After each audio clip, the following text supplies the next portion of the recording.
Hey guys, this is Dr. Steve with Alexander Spine Center, Johns Creek, Georgia. Today I want to talk to you about a very common thing that we see with patients that come in that have lower back pain. So one of the functions of the spine is to hold us upright efficiently against gravity. And in order to do that, the spine has these curves.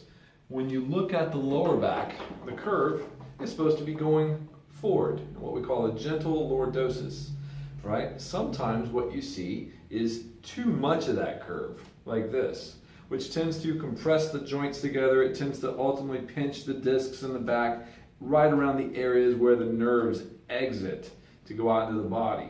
Now, if someone has too much curve, it'll look like an arch in their back like this, almost like we're throwing our butt out like this, and there's a slight forward lean. We call that a forward pelvic tilt. Now, in addition to chiropractic adjustments, there is an exercise that you can do that's very simple, very low impact, and just about anybody of any fitness level and any age can do it. So this exercise is called a pelvic tilt. And the goal of this exercise is to sort of reduce that excessive arch in your lower back. People that have that excessive arch tend to have overly tight back muscles and weak core muscles. And the muscle that we're really trying to target with this exercise is called the transverse abdominis.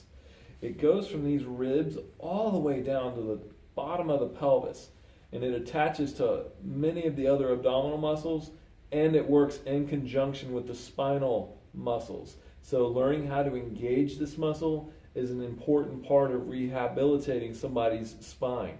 So the exercise is very simple. You're on your back, your neck is supported, your feet are flat on the ground, and your knees are bent. And at this point, you can sort of see, hey, I have an arch in my lower back right here. The idea is we're trying to close that arch down.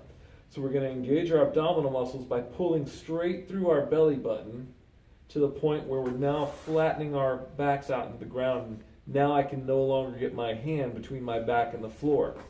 In doing this exercise, you're going to notice that my pelvis and tailbone kind of flattens out underneath me like this, as I'm now holding this contraction of my abdominal muscles. I want to, when I'm doing this exercise, not only close that arch down by using my abdominal muscles, pulling through my belly button, I want to hold it for about 3 to 5 seconds at a time. In general, when you do this exercise, you want to do this for about 20 to 30 repetitions, depending on what you can handle. Although it doesn't look like much, this is a very difficult exercise for some people who haven't been able to engage this muscle either consciously or unconsciously for some time. So when you're first doing it, it may feel a little weird. You'll notice that in doing it is not a lot of motion, and this is a good thing because we don't want to put the lower back joints through a huge range of motion while we're trying to strengthen these abdominal muscles. So 30 repetitions of this, usually twice a day, once in the morning, once in the evening, will really give you a great way to manage your lower back problem at home. This is Dr. Steve, guys. I'm going to finish up my reps here. Have a great one. I got your back.